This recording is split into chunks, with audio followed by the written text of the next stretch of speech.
Zoom പ്ലാറ്റ്ഫോമിൽ കൂടെയും YouTube വഴിയായും പിന്നീട് ഫേസ്ബുക്ക്, ഇൻസ്റ്റഗ്രാം തുടങ്ങിയ പല പ്ലാറ്റ്ഫോംസിലെ ലിങ്ക് ഉപയോഗിച്ചും ഒക്കെ ഇതിലേക്ക് കയറിയിരിക്കുന്ന എല്ലാ സ്നേഹിതർക്കും വീണ്ടും സ്നേഹവും ആശംസയും സ്വാഗതവും അറിയിക്കട്ടെ. ബൈബിളിലെ ദൈവഭക്തരായ സ്ത്രീകൾ എന്നുള്ള ഒരു പഠന പരമ്പര നാം ആരംഭിച്ചു. അതിൻ്റെ 2ാമത്തെ ക്ലാസ്സിലേക്കാണ് നാം ഇന്ന് വന്നിരിക്കുന്നത്. ഇന്ന് നാം റൂത്ത് എന്ന മഹതിയെക്കുറിച്ചാണ് പഠിക്കാൻ പോകുന്നത്. ബൈബിളിൽ അനേകം സ്ത്രീകളെക്കുറിച്ച് പ്രതിപാദിക്കുന്നുണ്ടെങ്കിലും തികച്ചും ദൈവഭക്തരായ നല്ല മാതൃകകൾ ചുരുക്കമാണ്. അങ്ങനെയുള്ള ഏതാനും മാതൃകകൾ തിരഞ്ഞെടുത്താണ് നാം ഈ ക്ലാസ്സുകളിൽ ചിന്തിക്കാൻ പോകുന്നത്. ഇത് സഹോദരിമാർക്കും എല്ലാം ഇതിൽ നിന്നുള്ള നല്ല വാല്യൂസ്, മൂല്യങ്ങൾ ലഭിക്കുവാൻ സാധിക്കും. ആരോടെങ്കിലും ഒരു കൂട്ടരോട് പക്ഷപാതം അവിടുന്ന് കാണിക്കുന്നില്ല. എല്ലാ മനുഷ്യരെയും ഏത് ജാതിയിലും വർഗത്തിലും വർണ്ണത്തിലും പെട്ടവരാണെങ്കിലും തന്നെ അന്വേഷിക്കുന്ന ഏവരെയും ദൈവം സ്വീകരിക്കുന്നു, അവരെ അംഗീകരിക്കുന്നു എന്നുള്ളതാണ് നാം ഇതിൽ കൂടെ പഠിക്കുന്നത്. ദൈവത്തിന് മഹത്വം ഉണ്ടാകട്ടെ. 2ാമത്തെ ഈ ക്ലാസ്സിലേക്ക് നമുക്ക് കടന്നു വരാം. റൂത്ത് എന്ന പേരിൻ്റെ അർത്ഥം ഫ്രണ്ട് അഥവാ സുഹൃത്ത്, സ്നേഹിത എന്നാണ് ആ പേരിൻ്റെ അർത്ഥം. ഇനി റൂത്തിൻ്റെ അമ്മാവിയമ്മ നവോമി എന്ന പേരിൻ്റെ അർത്ഥം പ്ലസൻറ്റ് അഥവാ ലവ്ലി, എപ്പോഴും മുഖം പ്രകാശിക്കുന്ന, പ്രസാദമുള്ള ഒരു വ്യക്തി, ഒരു സ്നേഹമുള്ള വ്യക്തി എന്നൊക്കെയാണ് നവോമി എന്ന പേരിൻ്റെ അർത്ഥം. തുടക്കത്തിൽ മത്തായി എഴുതിയ സുവിശേഷം 1-ാം അധ്യായം 5-ാം വചനത്തിൽ നിന്ന് വായിക്കാം. റൂത്തിനെ കുറിച്ച് അവിടെ നാം വായിക്കുന്നു. ശൽമോൻ രാഹാബിൽ ബോവസിനെ ജനിപ്പിച്ചു. ബോവസ് രൂത്തിൽ ഒബേദിനെ ജനിപ്പിച്ചു. ഒബേദ് ഇശായിയെ ജനിപ്പിച്ചു. ഇവിടെ കർത്താവായ യേശുക്രിസ്തുവിൻ്റെ വംശാവലി വിവരണമാണ് ഇവിടെ മത്തായി സുവിശേഷത്തിൽ നാം കാണുന്നത്. അവിടെയാണ് 5-ാം വാക്യത്തിൽ ശൽമോൻ രാഹാബിൽ ബോവസിനെ ജനിപ്പിച്ചു, ബോവസ് റൂത്തിൽ ഒബേദിനെ ജനിപ്പിച്ചു. മോവാബ്യരെ കുറിച്ച് നമുക്കറിയാം. ലോത്തിൻ്റെ സന്തതി പരമ്പരകളാണ് മോവാബ്യരും അമ്മോന്യരും. ലോത്ത് എന്ന് പറയുന്നത് അബ്രഹാമിൻ്റെ സഹോദര പുത്രനാണ്. ഈ ലോത്തിൻ്റെ സന്തതി പരമ്പരയാണ് ഈ പറഞ്ഞ മോവാബ്യർ. ആ കുലത്തിൽപ്പെട്ട ലോത്തിൻ്റെ സന്തതി പരമ്പരയിൽപ്പെട്ട ഒരു സ്ത്രീ ആയിരുന്നു ഈ റൂത്ത് എന്ന ഈ യുവതി. ഈ മോവാബ്യരെ കുറിച്ച് നമുക്കൊരു ഭാഗം വായിക്കാം. അവർ ശാപഗ്രസ്തരായ ഒരു കൂട്ടം ജനമായിരുന്നുവെന്നാണ് നമുക്ക് കാണാൻ സാധിക്കുന്നത്. അതിൻ്റെ കാരണവും നമുക്ക് വായിക്കാൻ സാധിക്കും. ആവർത്തന പുസ്തകം 23-ാം അധ്യായം 3-4 വാക്യങ്ങൾ, ഡ്യൂട്ടറോമി ചാപ്റ്റർ 23 വേഴ്സസ് 3 and 4 വായിക്കാം. ഒരു അമ്മോന്യനോ മോവാബ്യനോ യഹോവയുടെ സഭയിൽ പ്രവേശിക്കരുത്. അവരുടെ 10-ാം തലമുറ പോലും ഒരു നാളും യഹോവയുടെ സഭയിൽ പ്രവേശിക്കരുത്. നിങ്ങൾ മിസ്രൈമിൽ നിന്ന് വരുമ്പോൾ അവർ അപ്പവും വെള്ളവും കൊണ്ട് വഴിയിൽ നിങ്ങളെ എതിരേൽക്കായ്ക കൊണ്ട് നിന്നെ ശപിപ്പാൻ അവർ മെസ്സൊപ്പൊത്താമ്യയിലെ പോതാരിൽ നിന്ന് ബെയോരിന്റെ മകനായ ബിലയാമിനെ നിനക്ക് വിരോധമായി കൂലിക്ക് വിളിച്ചതും കൊണ്ട് തന്നെ. ഇവിടെ മോവാബിനെ കുറിച്ച് പറയുമ്പോൾ അവർ ദൈവത്തിൻ്റെ സന്നിധിയിലോ ദൈവത്തിൻ്റെ ആലയത്തിലോ അതിൻ്റെ അടുത്തെങ്ങും പോലും വരാൻ പാടില്ല. 10-ാം തലമുറക്കാർക്ക് പോലും യഹോവയുടെ സഭയിൽ പ്രവേശിക്കുവാൻ അനുവാദമുണ്ടായിരുന്നില്ല. 2 കാരണങ്ങളാണ് അവരെക്കുറിച്ച് പറയുന്നത്. ഒന്നാമത്തേത്, അവർ ഇസ്രായേൽ ജനങ്ങൾക്ക് ആതിഥ്യം അരുളിയില്ല. ഇസ്രായേൽ ജനം മോവാബിൻ്റെ ആ ദിശയിൽ കൂടെ കനാൻ ദേശത്തേക്ക് യാത്ര ചെയ്യുമ്പോൾ, മിസ്രൈമിൽ നിന്ന് പോകുമ്പോൾ അവരെ തങ്ങളുടെ ദേശത്തു കൂടെ കടന്നു പോകുവാൻ ഈ മോവാബ്യർ അനുവദിച്ചില്ല. അവർക്കെതിരായി അവർ നിന്നു. അവർക്ക് ഭക്ഷണം കൊടുക്കുകയോ വെള്ളം കൊടുക്കുകയോ ഒന്നും ചെയ്തില്ല. അതാണ് ഒരു കാരണം. 2ാമത്തേത്, ഇസ്രായേൽ ജനങ്ങളെ ശപിക്കുവാനായി മോവാബ് രാജാവായ ബാലാക്ക് ബിലയാമിനെ കൂലിക്ക് വാങ്ങി ബിലയാമിനെ ഉപയോഗിച്ച് ഇസ്രായേൽ ജനങ്ങളെ നശിപ്പിക്കുവാൻ ശ്രമിച്ചു. അത് ഒട്ടൊക്കെ ഫലിക്കുകയും ചെയ്തു. എങ്കിലും ആ ശാപം ദൈവം അനുഗ്രഹമാക്കി മാറ്റി എന്ന് നമുക്ക് വായിക്കുവാൻ സാധിക്കും. അങ്ങനെ 2 കാരണങ്ങളാൽ ഈ ജനം ദൈവത്തിൻ്റെ വിരോധത്തിന് പാത്രങ്ങളായി തീർന്നു. അതുകൊണ്ട് അവർ ശാപയോഗ്യരാണ് എന്ന് പറയുവാനായിട്ട് സാധിക്കും. ഇവിടെ ദൈവത്തിൻ്റെ അനുഗ്രഹം ഈ ജനതയ്ക്ക് ഉണ്ടായില്ല. എങ്കിലും ഈ ജനതയിൽപ്പെട്ട ഒരുവളായിരുന്ന ഈ റൂത്തിന് വലിയ അനുഗ്രഹം ദൈവം കൊടുത്തു. കാരണം അവൾ നല്ല മനസ്സുള്ള, നല്ല ഹൃദയമുള്ള ഒരുവളായിരുന്നു. നമുക്ക് പിന്നീട് അവളെക്കുറിച്ച് കൂടുതൽ ചിന്തിക്കുവാൻ സാധിക്കും. ഈ റൂത്ത് യഹൂദ്യയിൽ നിന്നും ക്ഷാമം കാരണം മോവാബിലേക്ക് കുടിയേറി പാർത്ത ഒരു കുടുംബത്തിലെ മകനായ മഹ്ളോനെ വിവാഹം ചെയ്തു എന്നാണ് നമുക്ക് റൂത്തിൻ്റെ പുസ്തകത്തിൽ വായിക്കാൻ കഴിയുന്നത്. റൂത്തിൻ്റെ പുസ്തകം ചെറിയ 4 അധ്യായങ്ങളുള്ള ഒരു ചെറിയ പുസ്തകമാണ്. അത് ഒറ്റയിരുപ്പിൽ വായിച്ചു തീർക്കാൻ സാധിക്കും. വളരെ വേഗമാണ് ആ പുസ്തകത്തിലെ സംഭവങ്ങൾ ഓടിപ്പോകുന്നത്. നിങ്ങളെല്ലാവരും അത് വീണ്ടും വായിക്കണം. ഞാനതിൻ്റെ എല്ലാ ഭാഗങ്ങളും ഇവിടെ സ്പർശിക്കുന്നില്ല. അത്യാവശ്യമുള്ള ചില ഭാഗങ്ങൾ മാത്രം സംസാരിച്ചു പോവുകയാണ്. അങ്ങനെ റൂത്ത് മഹ്ളോനെ വിവാഹം ചെയ്തു. റൂത്തിൻ്റെ ദേശമായ മോവാബ് ദേശത്ത് കുടുംബമായിട്ട് മഹ്ളോനും അവൻ്റെ മാതാപിതാക്കളും ഒക്കെയും താമസിച്ചു വന്നു. നമുക്ക് റൂത്തിൻ്റെ പുസ്തകം 1-ാം അധ്യായം 1 മുതൽ 5 വരെ വായിച്ചാൽ ഈ കാര്യം കുറച്ചുകൂടെ വ്യക്തമായിട്ട് അറിയാൻ സാധിക്കും. Ruth chapter 1 versus 1 to 5. ന്യായാധിപന്മാർ ന്യായപാലനം നടത്തിയ കാലത്ത് ഒരിക്കൽ ദേശത്ത് ക്ഷാമമുണ്ടായി. യഹൂദയിലെ ബേത്ലഹേമിലുള്ള ഒരു ആൾ തന്റെ ഭാര്യയും 2 പുത്രന്മാരുമായി മോവാബ് ദേശത്ത് പരദേശിയായി പാർപ്പാൻ പോയി. അവന് എലീമേലെക്ക് എന്നും ഭാര്യയ്ക്ക് നവോമി എന്നും 2 പുത്രന്മാർക്ക് മഹ്ളോൻ എന്നും കില്യോൻ എന്നും പേർ. അവർ യഹൂദയിലെ ബേത്ലഹേമിൽ നിന്നുള്ള എഫ്രാത്യരായിരുന്നു. അവർ മോവാബ് ദേശത്ത് ചെന്ന് അവിടെ താമസിച്ചു. എന്നാൽ നവോമിയുടെ ഭർത്താവായ എലീമേലെക്ക് മരിച്ചു. അവളും 2 പുത്രന്മാരും ശേഷിച്ചു. അവർ മോവാബ്യ സ്ത്രീകളെ വിവാഹം കഴിച്ചു. ഒരുത്തിക്ക് ഓർപ്പ എന്നും മറ്റവൾക്ക് രൂത്ത് എന്നും പേർ. അവർ ഏകദേശം 10 സംവത്സരം അവിടെ പാർത്തു. പിന്നെ മഹ്ളോനും കില്യോനും ഇരുവരും മരിച്ചു. അങ്ങനെ 2 പുത്രന്മാരും ഭർത്താവും കഴിഞ്ഞിട്ട് ആ സ്ത്രീ മാത്രം ശേഷിച്ചു. ഇവിടെ നാം പറഞ്ഞു കേട്ടതുപോലെ മക്കളില്ലാത്ത ഒരു വിധവയായിരുന്നു ഈ റൂത്ത് എന്നയാൾ. റൂത്തിനെ കുറിച്ച് ഞാൻ വായിച്ചിട്ടുള്ളത് അവർ തീരെ ചെറുപ്പമായിരുന്നില്ല. ഉദ്ദേശം 40 വയസ്സിനടുത്ത് പ്രായമുണ്ടായിരുന്നു. ഈ റൂത്തിനെ കുറിച്ച് പറഞ്ഞാൽ ഏറ്റവും നല്ല കാര്യം നവോമി എന്നുള്ള തൻ്റെ ആദ്യ ഭർത്താവിൻ്റെ മാതാവിനോടൊപ്പം യഹൂദ്യ ദേശത്തേക്ക് കുടിയേറി പാർക്കുവാൻ അവൾ തീരുമാനിച്ചു. അതവളുടെ ഒരു ചോയ്സ് ആയിരുന്നു, ഒരു തിരഞ്ഞെടുപ്പായിരുന്നു എന്ന് കാണാൻ സാധിക്കും. റൂത്തിൻ്റെ പുസ്തകം 1-ാം അധ്യായം 14 മുതൽ 17 വരെ നമുക്ക് വായിച്ചാൽ ആ ഭാഗം കാണാൻ സാധിക്കും. റൂത്ത് ചാപ്റ്റർ 1 വേഴ്സസ് 14 ഓൺവേർഡ്സ് വായിക്കാം. അവർ പിന്നെയും പൊട്ടിക്കരഞ്ഞു. ഓർപ്പ അമ്മാവി അമ്മയെ ചുംബിച്ച് പിരിഞ്ഞു. രൂത്തോ അവളോട് പറ്റി നിന്നു. അപ്പോൾ അവൾ, നിന്റെ സഹോദരി തന്റെ ജനത്തിന്റെയും തന്റെ ദേവന്റെയും അടുക്കൽ മടങ്ങിപ്പോയല്ലോ, നീയും നിന്റെ സഹോദരിയുടെ പിന്നാലെ പോയിക്കൊള്ളുക എന്ന് പറഞ്ഞു. അതിന് രൂത്ത്, നിന്നെ വിട്ടുപിരിയുവാനും നിന്റെ വരാതെ മടങ്ങിപ്പോകുവാനും എന്നോട് പറയരുതേ. നീ പോകുന്നിടത്ത് ഞാനും പോരും, നീ പാർക്കുന്നിടത്ത് ഞാനും പാർക്കും. നിന്റെ ജനം എന്റെ ജനം, നിന്റെ ദൈവം എന്റെ ദൈവം. നീ മരിക്കുന്നിടത്ത് ഞാനും മരിച്ച് അടക്കപ്പെടും. മരണത്താൽ അല്ലാതെ ഞാൻ നിന്നെ വിട്ടുപിരിഞ്ഞാൽ യഹോവ തക്കവണ്ണവും അധികവും എന്നോട് ചെയ്യുമാറാകട്ടെ എന്ന് പറഞ്ഞു. നാം ഇവിടെ കാണുന്നത് റൂത്തിൻ്റെ വളരെ ഉറപ്പായിട്ടുള്ള ഒരു നിശ്ചയമാണ്, ഒരു തെരഞ്ഞെടുപ്പാണ്. ഞാൻ നിന്നോടുകൂടെ പോരും, അമ്മാവിയമ്മയുടെ കൂടെ പറ്റി നിന്നു എന്നൊരു വാക്ക് ഇവിടെ പറയുന്നു. 14-ാം വാക്യം നോക്കുക. റൂത്തോ അമ്മാവിയമ്മയോട് പറ്റി നിന്നു. ഇത് ഏതൊരു വിശ്വാസിയും ദൈവവുമായിട്ടുള്ള അവരുടെ ബന്ധത്തെ കുറിക്കുന്ന ഒരു കാര്യമാണ്. ദൈവവുമായിട്ടും ചേർന്ന് പറ്റി നിൽക്കുക. എന്തൊക്കെ വന്നാലും എന്തെല്ലാം പ്രശ്നങ്ങളുണ്ടായാലും ഈ റൂത്ത് അമ്മാവിയമ്മയുടെ കൂടെ നിൽക്കുവാനും അവളോട് കൂടെ പോകുവാനും അവൾക്ക് മനസ്സായിരുന്നു. അവളുടെ തിരഞ്ഞെടുപ്പ് വളരെ വിലപ്പെട്ടതായിരുന്നു. അതുകൊണ്ടാണ് റൂത്ത് ഇത്രയും വലിയ അനുഗ്രഹം ഉണ്ടായത് എന്ന് നമുക്ക് പിന്നീട് കാണുവാൻ സാധിക്കുന്നു. ഈ റൂത്ത് പിന്നീട് നാം കാണുന്നു ദാവീദ് രാജാവിൻ്റെ വലിയമ്മയായി മാറി. അതായത് റൂത്തിൻ്റെ മകൻ ഓബേദ്, ഓബേദിൻ്റെ മകൻ ഇഷായിയുടെ മകൻ ദാവീദ്. പിന്നീട് അനേക തലമുറകൾ കഴിയുമ്പോൾ ക്രിസ്തു അതേ വംശാവലിയിലാണ് കർത്താവായ യേശു ക്രിസ്തുവിൻ്റെ ജനനം നാം ബൈബിളിൽ കാണുന്നത്. അങ്ങനെ ക്രിസ്തുവിൻ്റെ വംശാവലി പട്ടികയിൽ അയോഗ്യയായിരുന്ന വിജാതീയ സ്ത്രീ ആയിരുന്ന റൂത്തിന് കടന്നു വരാൻ കഴിഞ്ഞത് വലിയൊരു അനുഗ്രഹമാണ്. ഇത് നാം ഓരോരുത്തരും പാപികളായിരുന്ന, ദൈവത്തെ അറിയാതെ ജീവിച്ചിരുന്ന മനുഷ്യരായ നമുക്ക് ലഭിച്ച ദൈവകൃപയുടെ ഒരു മഹത്തായ ഒരു ചിത്രമാണ് ഈ റൂത്തിൻ്റെ ജീവിതം എന്ന് പറയുന്നത്. റൂത്തിന് ലഭിച്ച ആ ദൈവത്തിൻ്റെ മഹാകരുണ. ഈ സംഭവം നടക്കുന്നത് ഉദ്ദേശം BC 1100-ലാണ്. ക്രിസ്തുവിന് 1100 വർഷങ്ങൾക്ക് മുൻപാണ് റൂത്തിൻ്റെ ഈ കാലഘട്ടം എന്ന് പറയുന്നത്.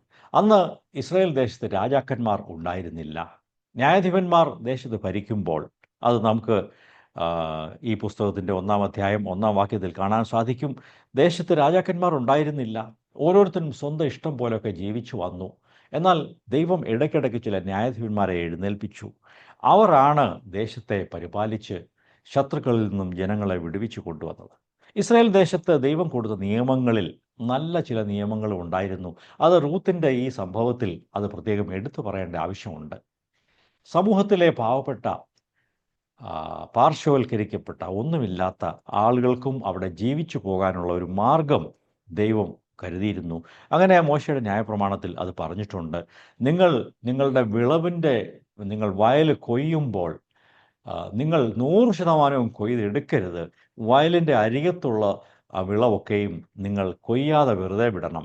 അതുപോലെ നിങ്ങളുടെ വയലിൻ്റെ 4 മൂലയ്ക്കുമുള്ള കുറേ സ്ഥലം അവിടെ കൊയ്യാതെ പാവപ്പെട്ടവർക്കായി ഒന്നുമില്ലാത്ത അനാഥർക്കും വിധവമാർക്കും ഒക്കെ വേണ്ടി അവർക്ക് വന്ന് കൊയ്തെടുക്കാനും പെറുക്കി ജീവിക്കാനും വേണ്ടി കുറേ നിങ്ങൾ മാറ്റിയിട്ടേക്കണം എന്നൊരു നിയമം അവർ കൊടുത്തിരുന്നു.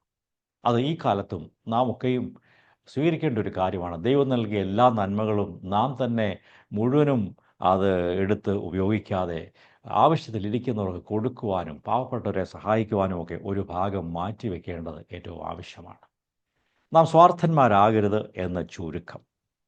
അങ്ങനെ മാറ്റിയിട്ടിരുന്ന അല്ലെങ്കിൽ ഇങ്ങനെയുള്ള കാലാപിറക്കുവാനുള്ള അവസരം ഉണ്ടായിരുന്നുകൊണ്ടാണ് റൂത്തിന് വന്ന് മോവാബ് ദേശത്തു നിന്നും വന്ന് ബെത്ലഹേമിൽ വന്നപ്പോൾ അവിടെ കാലാപിറക്കാനും ഭക്ഷണം കഴിക്കാനും ഒക്കെ സാധിച്ചത്.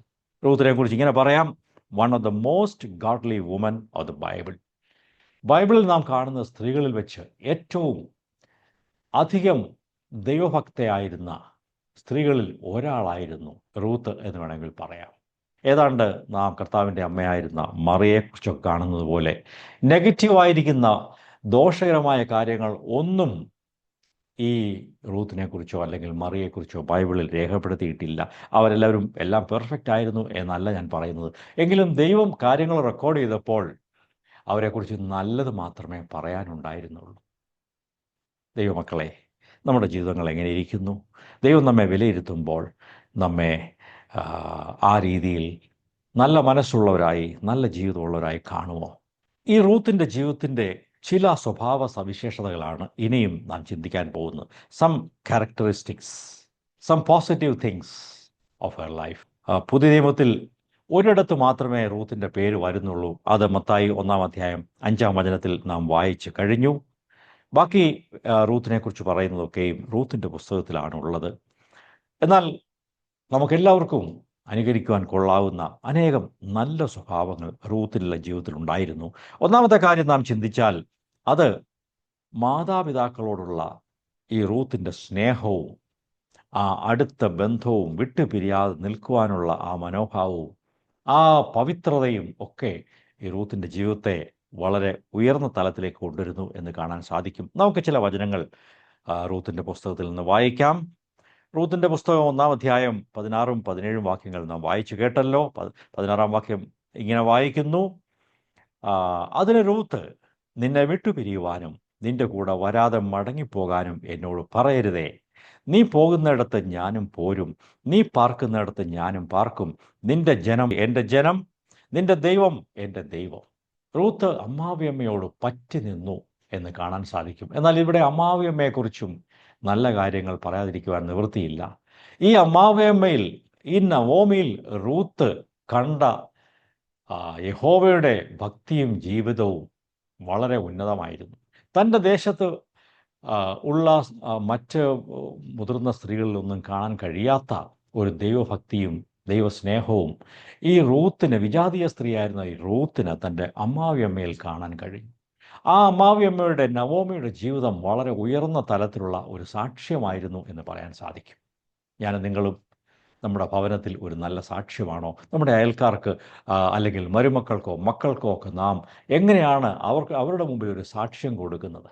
നമ്മുടെ സാക്ഷ്യം അവർക്ക് അനുകരിക്കാൻ കൊള്ളാവുന്നതാണോ? ഞാനും ഈ അമ്മച്ചിയുടെ വിശ്വാസം പിന്തുടരും, ഞാൻ കൂടെ നിൽക്കും എന്ന് പറയുവാൻ നമ്മുടെ മക്കൾക്കും മരുമക്കൾക്കും ഒക്കെ സാധിക്കുമോ? അതൊരു വെല്ലുവിളിയാണ്. എന്ന് മാത്രമല്ല, ഇവിടെ ഈ വാക്യത്തിൽ നിന്ന് വായിച്ചുവല്ലോ, നവോമിയുടെ ജനത്തെയും അവളുടെ ദൈവത്തെയും ഈ റൂത്ത് ഏറ്റെടുത്തു. She owned the people as well as the god of Naomi. Orpah നവോമിയെ വിട്ട് തൻ്റെ ജനത്തിൻ്റെ അടുത്തേക്ക് മടങ്ങിപ്പോയി. അപ്പോൾ അമ്മാവിയമ്മ റൂത്തിനോട് പറഞ്ഞു, മോളെ, നിന്റെ സഹോദരിയായ ഓർപ്പ തൻ്റെ ജനത്തിൻ്റെ അടുത്തേക്കും തൻ്റെ ദൈവങ്ങളുടെ അടുത്തേക്കും മടങ്ങിപ്പോയല്ലോ. അവിടെ വളരെ നാം ചിന്തിക്കേണ്ട ഒരു കാര്യമുണ്ട്. നാം നമ്മുടെ ജനത്തിൻ്റെ അടുത്തേക്ക് ദൈവത്തെ അറിയാത്ത ആളുകളുമായിട്ട് വലിയ ചങ്ങാത്തവും കൂട്ടുകെട്ടും സ്നേഹവും ഒക്കെ ഉണ്ടാക്കുമ്പോൾ വാസ്തവത്തിൽ അവരോടും അവരുടെ ദൈവത്തോടുമാണ് നാം ചേർന്ന് പോകുന്നത്. നാം അറിയാതെ അവരുടെ മൂല്യങ്ങൾ നമുക്ക് ലഭിക്കുവാനും കൂടെ സാധിക്കും. നമ്മുടെ കൂട്ടായ്മയും സ്നേഹബന്ധവും കൂടുതൽ ദൈവമക്കളുമായിട്ടായിരിക്കട്ടെ. എങ്കിൽ മാത്രമേ ദൈവികമായ ബൈബിൾ സംബന്ധിച്ച ആത്മീയ മൂല്യങ്ങൾ പിടിച്ചുകൊണ്ട് നിൽക്കുവാൻ നമുക്ക് സാധിക്കൂ. അല്ലെങ്കിൽ നാം അറിയാതെ നമ്മുടെ ബന്ധുമിത്രാദികളുടെ കൂടെ അടുത്ത ചങ്ങാത്തം പുലർത്തുമ്പോൾ നാം അറിയാതെ അവരുടെ ആ തലത്തിലേക്ക്, അവരുടെ തരം താണ ജീവിത മൂല്യങ്ങളിലേക്ക് നാം അറിയാതെ വഴുതിപ്പോകുന്നത് കാണാൻ സാധിക്കും. എന്നാൽ റൂത്ത് അമ്മാവിയമ്മയോട് പറ്റി നിന്നു. അവളുടെ ജനത്തെയും അവളുടെ ദൈവത്തെയും സ്വീകരിച്ച് അങ്ങനെ ബേത്ലഹേമിലേക്ക് പോകാൻ തീരുമാനിച്ചു. അവൾ ബേത്ലഹേമിൽ ചെന്നപ്പോൾ നാട്ടിലൊക്കെയും ഈ റൂത്തിൻ്റെ പേര് വളരെ പ്രശസ്തമായി. അവൾ മറ്റൊരു ദേശത്തു നിന്നും അന്യജാതിക്കാരത്തിയായ മോവാബ്യ സ്ത്രീയായ ഈ റൂത്ത് നവോമിയോടൊപ്പം തിരിച്ചു വന്നു എന്നുള്ളത് നാട്ടിലെല്ലാവർക്കും മനസ്സിലായി. അത് ഗ്രാമപ്രദേശമാണ്. അവിടെ ഒരു പുതിയ ഒരാൾ വന്നാൽ എല്ലാവരും ശ്രദ്ധിക്കും. റൂത്തിൻ്റെ പുസ്തകം 2-ാം അധ്യായം 10 മുതൽ 12 വരെ നമുക്ക് വായിക്കാം. Chapter 2 versus 10 to 12. എന്നറെ അവൾ സാഷ്ടാംഗം വീണവനോട്, ഞാൻ അന്യദേശക്കാരത്തി ആയിരിക്കെ നീ എന്നെ വിചാരിപ്പാൻ തക്കവണ്ണം നിനക്ക് എന്നോട് ദയ തോന്നിയത് എങ്ങനെയെന്ന് പറഞ്ഞു. ബോവസ് അവളോട്, നിന്റെ ഭർത്താവ് മരിച്ച ശേഷം അമ്മാവി അമ്മയ്ക്ക് നീ ചെയ്തിരിക്കുന്നതും നിന്റെ അപ്പനെയും അമ്മയും സ്വദേശത്തെയും വിട്ട് മുൻപേ അറിയാത്ത ജനത്തിന്റെ അടുക്കൽ വന്നിരിക്കുന്നതുമായ വിവരമൊക്കെയും ഞാൻ കേട്ടിരിക്കുന്നു. നിന്റെ പ്രവൃത്തിക്ക് യഹോവ പകരം നൽകട്ടെ. ഇസ്രായേലിന്റെ ദൈവമായ യഹോവയുടെ ചിറകിൻ കീഴെ ആശ്രയിച്ചു വന്നിരിക്കുന്ന നിനക്ക് അവൻ പൂർണ്ണ പ്രതിഫലം തരുമാറാകട്ടെ എന്ന് ഉത്തരം പറഞ്ഞു. നോക്കുക, ഇവൾ ഈ ദേശത്ത് വന്നിട്ട് ഒരു ദിവസമേ ആയുള്ളൂ. വീട്ടിൽ അധിക സമയമൊന്നും ഇരുന്നില്ല. പെട്ടെന്ന് അവൾ ജോലി ചെയ്യാനായിട്ട് ഇറങ്ങി പുറപ്പെട്ടു. പക്ഷേ ഈ ചുരുങ്ങിയ സമയം കൊണ്ട് ബോവസ് അവളെക്കുറിച്ച് മനസ്സിലാക്കി. അതാണ് 11-ാം വാക്യത്തിൽ പറയുന്നത്. നിന്റെ ഭർത്താവ് മരിച്ച ശേഷം അമ്മാവി അമ്മയ്ക്ക് നീ ചെയ്തിരിക്കുന്നതും നിന്റെ അപ്പനെയും അമ്മയെയും സ്വദേശത്തെയും വിട്ട് പിന്നീട്, അല്ലെങ്കിൽ നിന്റെ ദൈവങ്ങളെയും വിട്ട് മുമ്പേ അറിയാത്ത ജനത്തിൻ്റെ അടുക്കൽ വന്നിരിക്കുന്നത് വിവരമൊക്കെയും ഞാൻ കേട്ടിരിക്കുന്നു. നല്ല ഒരു റിപ്പോർട്ടാണ് ഈ റൂത്തിനെക്കുറിച്ച് ബോവസിനും ലഭിച്ചത് എന്ന് ബോവസ് ഇവിടെ പ്രസ്താവിക്കുകയാണ്. പ്രിയപ്പെട്ടവരെ, ഈ റൂത്തിൻ്റെ നിശ്ചയദാർഢ്യവും അവളുടെ തിരഞ്ഞെടുപ്പും നമുക്കൊരു നല്ല മാതൃകയാണ്. നല്ല കാര്യങ്ങൾ, ദൈവികമായ വിഷയങ്ങളിൽ നാം നല്ല നിശ്ചയദാർഢ്യത്തോടെ നിൽക്കുകയും തിരഞ്ഞെടുക്കുകയും ക്രിസ്തുവിനായി നമ്മുടെ ജീവിതങ്ങളെ സമർപ്പിച്ച് ഈ ലോകത്തിൻ്റെ നേട്ടങ്ങളെ തള്ളിപ്പറഞ്ഞ് ലോകത്തിൻ്റെ മാന്യതയും പൊങ്ങച്ചവും സ്ഥാനവും മാനവും സ്വത്തും ഒന്നും എനിക്ക് താല്പര്യമില്ല എന്ന് പറഞ്ഞ് ദൈവികമായ താല്പര്യങ്ങളോടെ ദൈവവിഷയമായി സമ്പന്നരായി ജീവിക്കുവാനാണ് ദൈവം നമ്മെ വിളിച്ചിരിക്കുന്നത്. റൂത്തിൻ്റെ ആ നിശ്ചയദാർഢ്യം വളരെ പ്രധാനപ്പെട്ടതാണ്. എന്ന് മാത്രമല്ല, അമ്മാവിയമ്മയ്ക്ക് വേണ്ടി അവൾ കരുതുന്നവളായിരുന്നു. 2-ാം അധ്യായം 17-ഉം 18-ഉം വാക്യങ്ങൾ വായിക്കുമ്പോൾ അവൾ 1-ാം ദിവസം കാലാ പെറുക്കുവാൻ പോയി. അവിടുന്ന് കുറേ യവം അവൾ പെറുക്കിയെടുത്തു. ഒരു പറ യവം അവൾക്ക് കിട്ടി. എന്ന് മാത്രമല്ല, അവൾ അതെടുത്തുകൊണ്ട് പട്ടണത്തിലേക്ക്, തൻ്റെ വീട്ടിലേക്ക് പോയി. അവൾ പെറുക്കിക്കൊണ്ട് വന്നത് അമ്മാവിയമ്മ കണ്ടു. താൻ തിന്ന് ശേഷിപ്പിച്ചിരുന്നതും അവൾ എടുത്ത് അവൾക്ക് കൊടുത്തു.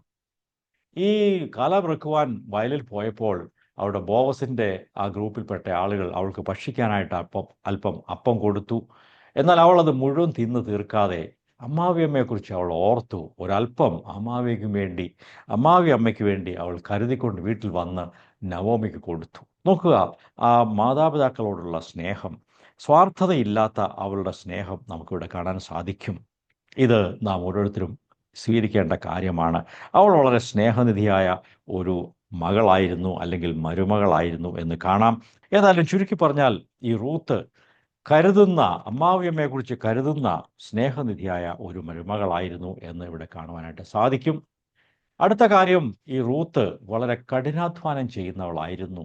Very hard working and diligent woman ആയിരുന്നു. നോക്കുക, 2-ാം അധ്യായം, റൂത്തിന്റെ പുസ്തകം 2-ാം അധ്യായം 2ഉം 3ഉം വാക്യങ്ങൾ നമുക്ക് വായിക്കാം.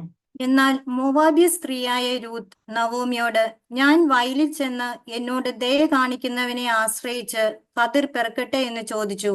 പോയിക്കൊള്ളുക മകളെ എന്ന് അവൾ അവളോട് പറഞ്ഞു. അങ്ങനെ അവൾ പോയി വയലിൽ കൊയ്ത്തുകാരുടെ പിന്നാലെ ചെന്ന് പെറുക്കി.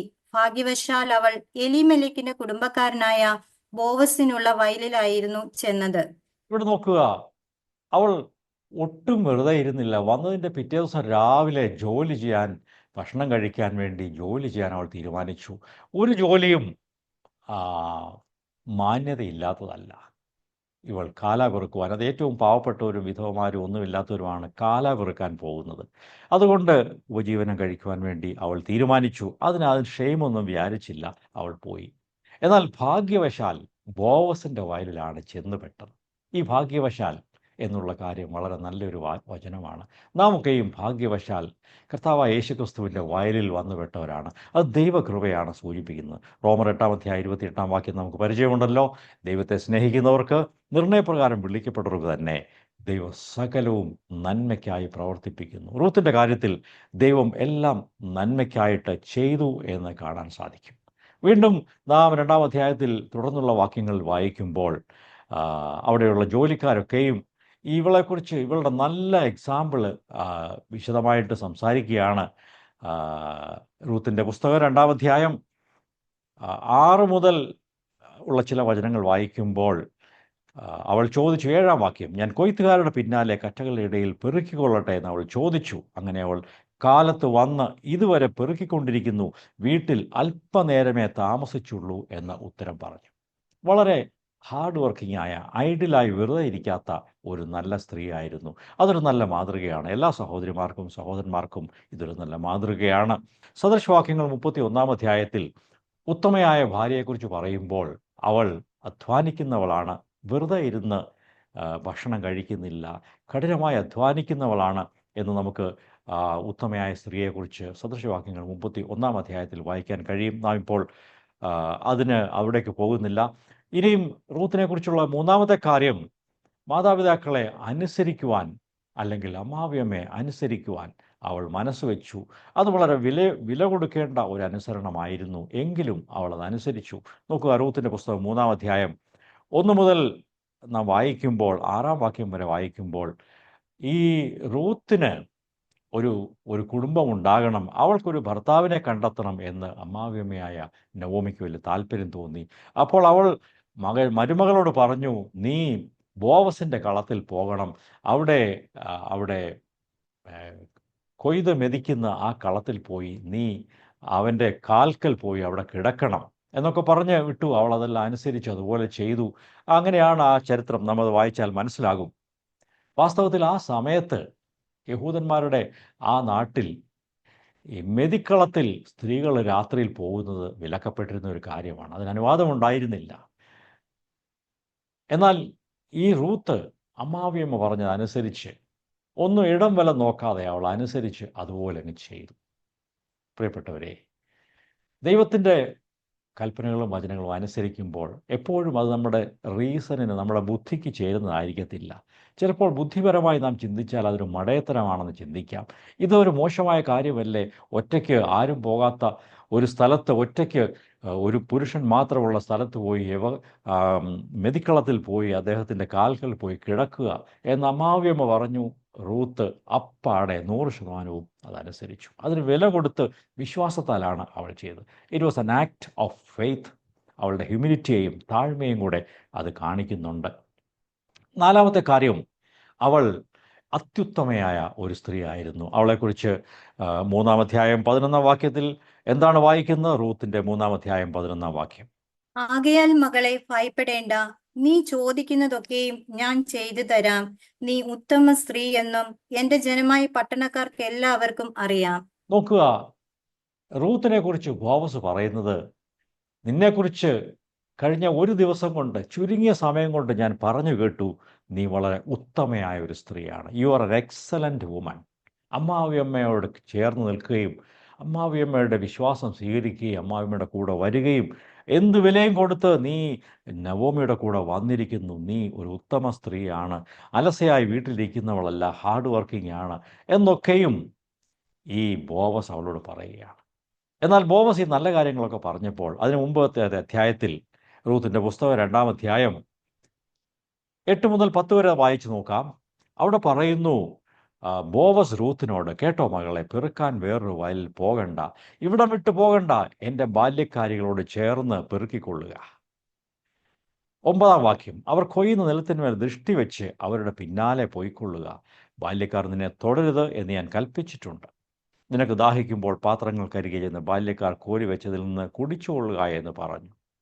അപ്പോൾ 10-ാം വാക്യം, അവൾ സാഷ്ടാംഗം വീണു അവനോട്, ഞാൻ അന്യദേശക്കാരത്തി ആയിരിക്കെ നീ എന്നെ വിചാരിപ്പാൻ തക്കവണ്ണം നിനക്ക് എന്നോട് ദയ തോന്നിയത് എങ്ങനെ എന്ന് പറഞ്ഞു. നോക്കുക, ഈ റൂത്തിൻ്റെ താഴ്മയും എളിമയും. അവളെ അഭിനന്ദിച്ച് നല്ല കാര്യങ്ങളൊക്കെ പറഞ്ഞപ്പോൾ അവളൊന്ന് ഞെളിഞ്ഞ് നിൽക്കുകയല്ല ചെയ്തത്. അവൾ ഉടനെ ആ മനുഷ്യൻ്റെ കാൽക്കൽ വീണ്, അയ്യോ യജമാനെ, ഇങ്ങനെയൊക്കെ പറയാൻ ഞാൻ ആരാണ്? ഞാൻ അന്യദേശക്കാരത്തിയാണ്, ഞാൻ യഹൂദ സ്ത്രീയൊന്നുമല്ല, ഞാൻ ഇവിടെ വരാൻ യോഗ്യയായിരുന്നില്ല. നോക്കുക ദൈവമക്കളെ, നമ്മുടെയൊക്കെ മനസ്സിൽ ഈ ഒരു എളിമയുണ്ടായിരിക്കണം. നാം കർത്താവിനെ സ്വീകരിച്ച് ദൈവമക്കളായി തീർന്ന് എത്ര വർഷങ്ങൾ കഴിഞ്ഞാലും ഈ ഒരു എളിമയുടെ മനോഭാവം നമുക്കുണ്ടായിരിക്കണം. എല്ലാ സഹോദരിമാർക്കും സഹോദരന്മാർക്കും ഈ എളിമ ഉണ്ടായിരിക്കണം. അതുകൊണ്ടാണ് റൂത്തിനെ കുറിച്ച് ഇത്രയും നല്ല കാര്യങ്ങൾ നമുക്ക് തിരുവചനത്തിൽ കാണാൻ സാധിക്കുന്നു. റൂത്തിനെക്കുറിച്ച് ഒടുവിൽ ചില കാര്യങ്ങൾ കൂടെ പറഞ്ഞ് ഞാൻ അവസാനിപ്പിക്കാം. ദൈവത്തിനു വേണ്ടി നാം ഒരു നിലപാടെടുക്കുകയും ദൈവത്തിന് 1-ാം സ്ഥാനം കൊടുക്കുകയും ചെയ്യുമ്പോൾ നിശ്ചയമായിട്ടും ദൈവം അങ്ങനെയുള്ളവരെ സൂക്ഷിക്കും, അവരെ പരിപാലിക്കും, അവരുടെ കാര്യത്തിൽ ദൈവം കെയർ എടുക്കും എന്ന് കാണാൻ സാധിക്കും. വളരെ വില കൊടുത്താണ് അവൾ വന്നത്. എന്നാൽ അങ്ങനെ ദൈവത്തിനു വേണ്ടി നിലപാടെടുക്കുന്നവരെ ദൈവം ഒരിക്കലും തള്ളിക്കളയുന്നില്ല, ഉപേക്ഷിക്കുന്നില്ല. റൂത്തിൻ്റെ വിശ്വാസം അത്യധികം ഉദാത്തമായിരുന്നു, ഉന്നതമായിരുന്നു. ബേത്ലഹേമിലേക്ക് തൻ്റെ ദേശത്തു നിന്ന് വരുമ്പോൾ കയ്യും വീശി ഒന്നുമില്ലാതെയാണ് അവൾ ഇറങ്ങി വരുന്നത്. എന്നാൽ അവൾക്ക് ആകെ ഉണ്ടായിരുന്ന ഒരു വിശ്വാസമാണ്. യഹോവയായ ദൈവത്തിൽ അവളും വിശ്വാസം അർപ്പിച്ചു. എബ്രായർ 11-ാം അധ്യായം 1-ാം വചനം വായിക്കാം. അവിടെ എന്താ വിശ്വാസത്തെക്കുറിച്ച് പറയുന്നത്? വിശ്വാസം എന്നതോ ആശിക്കുന്നതിന്റെ ഉറപ്പും കാണാത്ത കാര്യങ്ങളുടെ നിശ്ചയവും ആകുന്നു. വിശ്വാസം അത് കാണാത്ത കാര്യങ്ങളുടെ ഉള്ളിൽ നമുക്ക് ദൈവം തരുന്ന ഉറപ്പാണ്. It is an assurance of things hoped for, a conviction of things not seen. അങ്ങനെയുള്ള ഒരു വിശ്വാസത്തോടെയാണ് റൂത്ത് ഇസ്രായേൽ ദേശത്തേക്ക് കടന്നു വരുന്നത്. ഇനി അടുത്ത ഒരു കാര്യം, ചില പാഠങ്ങളാണ് ഇവിടുത്തെ പഠിക്കുന്ന കാര്യങ്ങളാണ്. ബോവസിനെ കുറിച്ച് പറഞ്ഞാൽ, ബോവസ് ക്രിസ്തുവിൻ്റെ ഒരു നിഴലായിട്ടാണ് പഴയ നിയമത്തിൽ കാണുന്നത്. വീണ്ടെടുപ്പുകാരനായിട്ടാണ് അവിടെ ബോവസിനെ നാം കാണുന്നത്. വീണ്ടെടുക്കുക എന്നുള്ള വാക്ക് ഈ 4 അധ്യായങ്ങളിൽ 23 പ്രാവശ്യം എഴുതിയിരിക്കുന്നു എന്ന് നമുക്ക് കാണാൻ സാധിക്കും. വീണ്ടെടുപ്പ്, മനുഷ്യജാതിയുടെ വീണ്ടെടുപ്പ് ഈ പുസ്തകത്തിൻ്റെ ഒരു വിഷയമാണ്. ക്രിസ്തുവിന് ഒരു ടൈപ്പായിട്ടാണ് ബോവസ് ഈ പുസ്തകത്തിൽ നിൽക്കുന്നത് എന്ന് കാണാൻ സാധിക്കും. അതുപോലെ ഒരു കാര്യം കൂടെ പറഞ്ഞ് ഞാൻ അവസാനിപ്പിക്കട്ടെ. നമ്മുടെ വഴികളെ ദൈവത്തിന് സമർപ്പിച്ചാൽ നമുക്ക് പിന്നെ സ്വസ്ഥമായിരിക്കാൻ സാധിക്കും. ഇവിടെ റൂത്തിൻ്റെ പുസ്തകം 3-ാം അധ്യായം 18-ാം വാക്യം, റൂത്ത് ചാപ്റ്റർ 3 വേഴ്സ് 18 വായിക്കാം. അതിന് അവൾ, എന്റെ മകളെ, ഈ കാര്യം എന്താകുമെന്ന് അറിയുവോളം നീ അനങ്ങാതിരിക്കുക. ഇന്ന് ഈ കാര്യം തീർക്കും വരെ അയാൾ സ്വസ്ഥമായിരിക്കുകയില്ല എന്ന് പറഞ്ഞു. ഇവിടെ ഇവളുടെ വിവാഹം സംബന്ധിച്ച കാര്യങ്ങളും ഒക്കെ നവോമി പ്രാർത്ഥിച്ചതിന് ഒരു കാര്യങ്ങളൊക്കെ ചെയ്തു. അതൊക്കെ തീരുമാനമായി. അവൾ രാത്രിയിൽ മെതിക്കളത്തിൽ പോയി അങ്ങനെ ബോവസിനോട് കാര്യങ്ങളൊക്കെ പറഞ്ഞു. പിന്നീട് വീട്ടിൽ വന്ന് ഈ കാര്യങ്ങളൊക്കെ റൂത്ത് പറഞ്ഞപ്പോൾ അമ്മാവിയമ്മ പറയുകയാണ്, മകളെ, നീ ഇനി അനങ്ങാതിരുന്നോളുക, നീ ഒന്നും വെപ്രാളം പിടിക്കണ്ട, നീ ശാന്തമായിരിക്കെ, ഈ കാര്യം എല്ലാം തീർക്കും വരെ അയാൾ സ്വസ്ഥമായിരിക്കുകയില്ല. അതിൻ്റെ അർത്ഥം ഈ ബോവസ്, അവനെ നിനക്ക് വിശ്വസിക്കാം, അവൻ ഈ കാര്യങ്ങളൊക്കെ ചെയ്യേണ്ടതുപോലെ എല്ലാം ചെയ്തുകൊള്ളും. Praise the Lord. നമ്മുടെ കാര്യങ്ങളെ ദൈവസന്നിധിയിൽ ഭരമേൽപ്പിച്ചു കഴിഞ്ഞാൽ നമ്മുടെ ഭാവി, നമ്മുടെ കുടുംബം, നമ്മുടെ മക്കളുടെ കാര്യം, ഇനി വരാനുള്ള കാര്യങ്ങൾ, എല്ലാ കാര്യങ്ങളും ദൈവം ഭംഗിയായിട്ട് ചെയ്യും എന്ന് വിശ്വസിക്കാം. അതാണ് സങ്കീർത്തനങ്ങൾ 37-ാം അധ്യായത്തിൽ കാണുന്നത്. Psalm 37 വേഴ്സ് 5 കൂടെ വായിക്കാം. നിന്റെ വഴി യഹോവയെ ഭരമേൽപ്പിക്കുക, അവനിൽ തന്നെ ആശ്രയിക്കുക, അവൻ അത് നിർവഹിക്കും. ഇവിടെ നോക്കുക, നിന്റെ വഴി കർത്താവിനെ ഭരമേൽപ്പിക്കുക, അവനിൽ തന്നെ ആശ്രയം വെക്കുക, അവൻ അത് നിർവഹിച്ചു തരും. പ്രിയപ്പെട്ടവരെ, ഭാവിയെക്കുറിച്ചും ഒന്നും ആശങ്കപ്പെടേണ്ട ആവശ്യമില്ല. മക്കളെക്കുറിച്ചോ അവരുടെ പഠിപ്പോ വിദ്യാഭ്യാസമോ ഉദ്യോഗമോ നമ്മുടെ ആരോഗ്യമോ ഇങ്ങനെയുള്ള എല്ലാ കാര്യങ്ങളെയും നമുക്ക് ദൈവത്തിൻ്റെ കരങ്ങളിൽ വെച്ചാൽ ബോവസിനെ കുറിച്ച് പറഞ്ഞതുപോലെ അതെല്ലാം ശരിയാക്കി തരുന്നവരെ അയാൾ സ്വസ്ഥമായിരിക്കത്തില്ല. നമ്മുടെ കാര്യം ദൈവത്തിൽ ഫലമേൽപ്പിച്ച് കാര്യങ്ങൾ സ്തോത്രത്തോടെ പ്രാർത്ഥിച്ചേൽപ്പിച്ചാൽ ദൈവം അതെല്ലാം ഭംഗിയായിട്ട് നിർവഹിച്ചുകൊള്ളും. വിശ്വസിക്കാമോ? ഏറ്റെടുക്കാമോ? നമ്മുടെ ജീവിതം അനുഗ്രഹമായി തീരും. റൂത്ത് നല്ലൊരു മാതൃകയായിട്ട് നമുക്ക് നിൽക്കുന്നു. റൂത്തിനെ കുറിച്ച് നോക്കിയാൽ ഞാൻ ആദ്യം പറഞ്ഞുവല്ലോ, ഒരു നെഗറ്റീവും ഒരു ന്യൂനതയും അവളെക്കുറിച്ച് ഈ പുസ്തകത്തിൽ പറയുന്നില്ല. നല്ലൊരു മാതൃകയാണ് റൂത്ത്. ദൈവം നമ്മെ ഈ വചനങ്ങളാൽ അനുഗ്രഹിക്കട്ടെ. Praise the Lord.